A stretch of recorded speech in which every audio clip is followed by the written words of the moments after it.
Well, friends, we started off with sunny skies this morning, but the clouds have rolled in by the afternoon and also a few sprinkles, even some sleet down in Ponca City, Oklahoma, just across the border.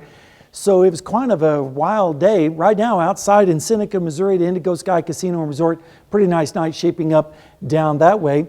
And it was a beautiful sunset across a large part of the area. This was from the National Weather Service down in Tulsa.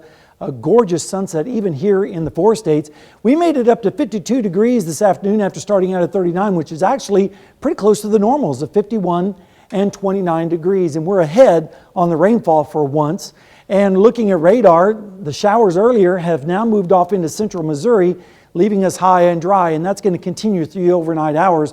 Winds are going to start to decrease as well, but tonight we're going to see those winds come up across our area, and by tomorrow morning the strongest winds will be down to the south, and then by afternoon those winds are going to slacken up a little bit with generally around 10 to 15 miles per hour on the wind speed, so that'll be better news as well. Temperatures right now are in the 40s, approaching the lower 40s out to the west in Independence where they're currently 41.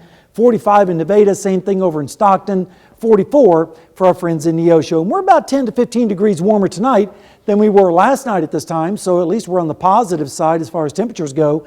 And when you factor in the wind, this is what it feels like right now. Generally in the mid to upper 30s across our area. Out to the west, it's a little bit chillier, 33 for our friends in Independence. Right now in Joplin, we're sitting at 45 degrees, and it feels like 37 because of that south wind at 18, gusting at times to 32. The dew point's still low at 22 degrees, so we have a humidity of 40%.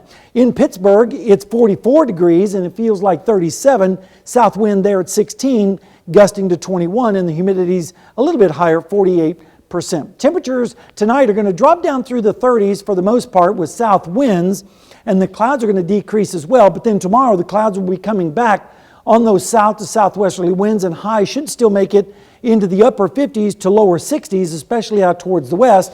We do have a front dropping down from the north and west, but that's going to basically change our wind direction.